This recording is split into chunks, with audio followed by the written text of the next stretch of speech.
What's up? I'm Ivy, and today we're going to be breaking down this track. This is Flashback. It just came out on the 24th of March, so if you haven't checked it out yet, go check it out. Let's give it a quick listen. That's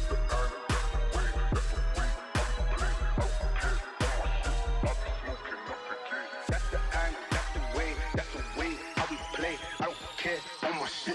I be smoking up a J. Bust, good, good, good, good. Bust. I'ma have to bust a clip. Bust, hit.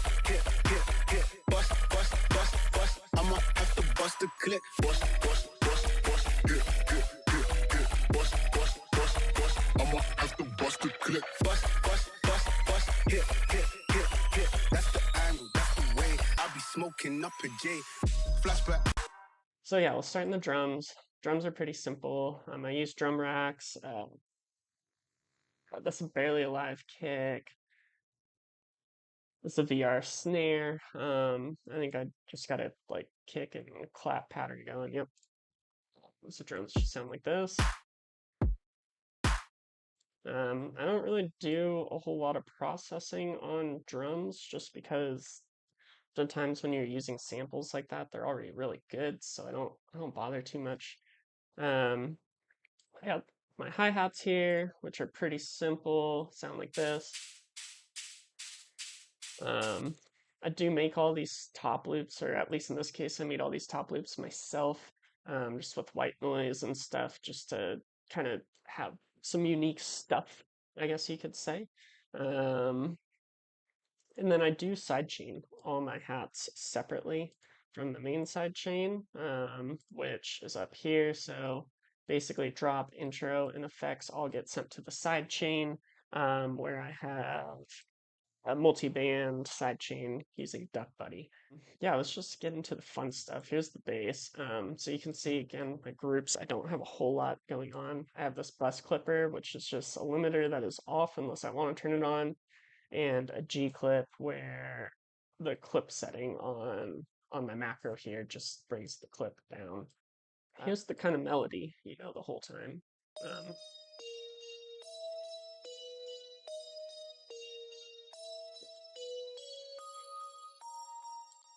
Pretty basic serum patch if I remember correctly. Smoke up, that's in the blem. Free up the guys, then dip out the end. Yeah. So this is a harmonic table that I made where I think I basically just went in and made like 4 wavetables. Yeah. With progressively more harmonics in it. And then just crossfaded those together to get this table, which becomes really harmonic. That's the only thing the envelope's on. Didn't even use a filter. Um, de Delay, OTT, hyperdimension, and reverb, and that's our sound. KHS limiter is just limiting peaks. Just try not to let it be too punchy. EQ taking a little high end out. Just make it a little less harsh. And then before we go over the main bass here, back effects. Back effects are so important, you guys. You gotta use back effects. So these, I literally just got Nasco's serum pack. He's got a whole bunch of back effects in there, and I just run the crap out of those. So usually take two of them, put a shaper on it, and you get I'ma have to bust a clip. Bust, hit. and it just adds that extra little push in the back that your bass might not be bringing or shouldn't be bringing, right? Okay, so let's break down this main bass real quick. They're pretty simple too. I mean, it might look a little complicated, but it really is quite simple. A lot of the rhythm is just coming from the MIDI. You can see every once in a while I'll kind of step up the MIDI, otherwise it's just like eighth notes. Um, this no fade table is just like a bass that I chucked in there and just got a bunch of different, similar but harmonically different wavetables in there. And so the idea is it's not crossfaded, it's just a bunch of tables. So you don't really want to move the wavetable position. But you pick a nice one and then you use a good modulator on it and you can kind of get some fun sound out of it. So with just the table, some sub, we have add our filter, and that's where a lot of the harmonic is coming from, is the resonance on that filter. OTT to kind of bring that all out. Notch just because it was getting muddy. Distortion because we're about to blow it out. Um, Delay, and that kind of creates that width, that feel that you like, and then hyperdimension to make it even bigger. So started with KHS Transient Shaper, just pumping it a bit. Just trying to get some more punch on it. Um, so this I've ultimately turned into a girth rack. Um, it's a dry chain and then it's an amped chain put on top of each other. And the idea is that you can kind of take the level of this amp and just create a girthy layer on top.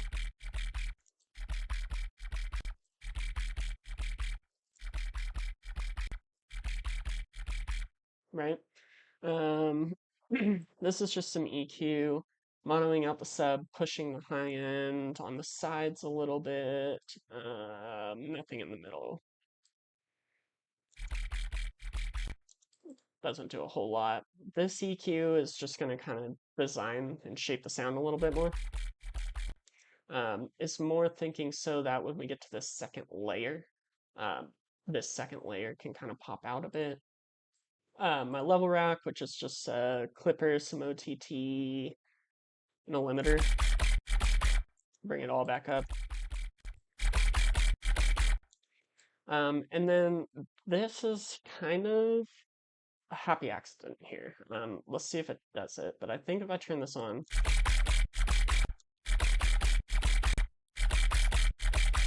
yeah, you hear how it boosts the sub?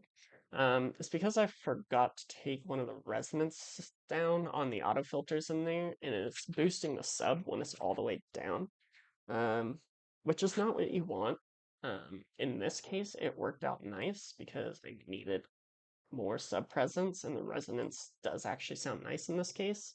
But yeah, just be careful of that.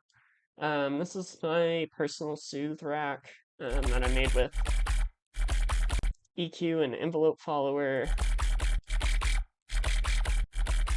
It's just making the sound a little more pleasing, especially once we get the second layer, and then this EQ at the end, you can see it's just boosting the shit out of the sub. Now you can kind of see that my intro bass is actually just this bass. And all that changes is this rack turns on. So it basically cuts out all the high end above, what is that, 600 hertz, adds a redux, and then does a little more EQing to make it fit.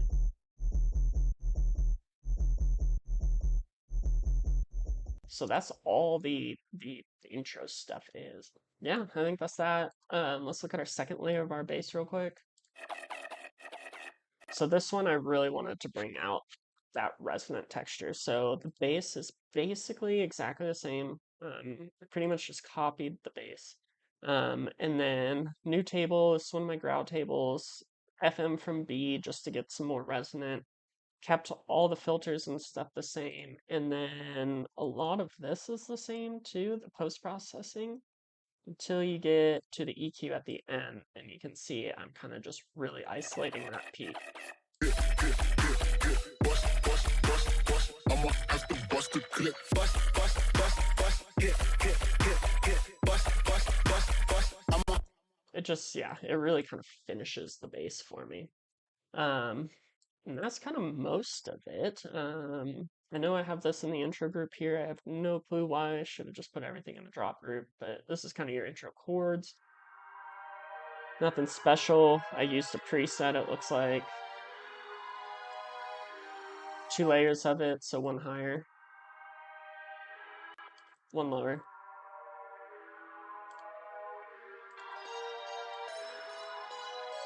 And then the vocal. I think this is what everybody's been wondering. Is Spice. What can I say? Uh, I'd love to start working with some more vocalists, but yeah, right now we're using Splice because it's fitting the vibe. Smoke up, dash in the blem. Free up the guys, then dip out the ends. Jump in the right. And you can see I didn't really do much processing again because this is a good sample. I don't need to, if I wanted to creatively do something, I could or should, but in this case, just needing a rap vocal to kind of fit on this, I just leveled it out, flipped it, OTT'd it, limited it a bit, just to make it fit in the mix. Up here, I did do a little bit of creative stuff. So shifted it down a little bit, but really even not much. And kind of these are going the whole time, which you can kind of really hear in the outro. It just really kind of makes it bouncy, and so that's kind of ripping even the whole drop. You got bust, bust, bust, right? And then yeah, the main drive is literally just taking. I be smoking up a J. Bust, bust, bust, bust, hit, hit, hit, hit. Bust, bust, bust, bust. I'ma have to bust a clip. Bust, bust, bust, bust, hit, hit. Just pitching it around. Bust, bust, bust, bust. I'ma have to bust a clip. Bust, bust, bust, bust, hit, hit, hit, hit. Bust, bust, bust, bust. I'ma have to bust a clip. Bust, bust, bust, bust, hit, hit, hit, hit. That's the angle, that's the way. I be smoking up a J. Flashback, before you got mad, then he didn't crack that. In and out of dolo when the new mats to the boy. Nothing too special on the master. So I have this cut rack, which goes in tandem with this drop rack at the end. So I like to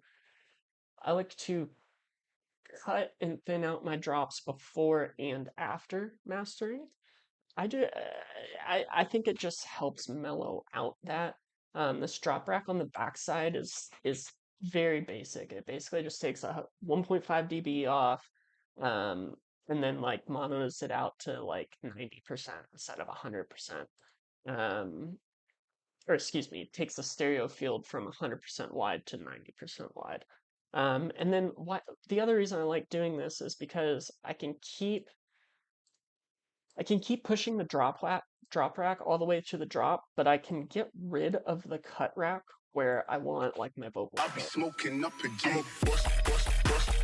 And then I still get lots of punch on that drop, but it really thinned out. I be smoking up a J. And then that vocal's still big. Mastering, I don't go crazy. This I don't typically do, but I did throw a glue compressor. I think I decided I wanted it. I didn't want any more saturation. I didn't really want limiting either, and I also wanted to be able to grab the vocal that was peaking a bit too during the drop. So I think that's why that's there.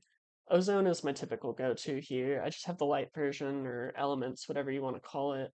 I do some mid-side EQing, mono out sub, take out some high end just because we're about to clip the shit out of it, so don't need that extra high end. A little bit of extra stereo width, and then I limit it on IRC2 because I personally think that's the better algorithm. And you can see I'm going for a decent amount of gain reduction. I'm basically, when I'm tuning in that knob, I'm pulling it down until I hear the dynamics start to disappear, and then I pull it back a little bit. After that, I have this rack. This is a smart clipper. If you don't know what smart clip is, go watch Nasco's YouTube videos, and it'll blow your mind. Basically, we are limiting the sub while clipping the high end, so that we get a really flat mix. And then when you look at it in span, we get a nice flat.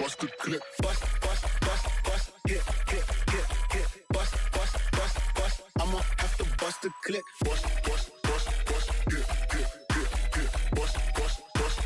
I'ma have to bust a clip. That's the angle, that's the way. I be smoking up a J. Flashback. Before you got mad, then he didn't crack that. In and out of dolo when the new Alright, man's I think I'm gonna let the track play out here, and then, yeah, I'll see you guys on the back end. We'll have more tracks coming out this summer, so, yeah, stay tuned, and we'll have more stuff. Peace out, y'all. To the game when the head is so mad act, I'm like,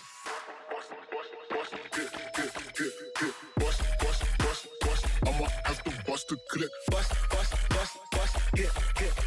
hit, bust, I'ma have to bust a clip. Bust, hit, bust, I'ma have to bust a clip. Bust, hit, bust, I'ma have to bust a clip.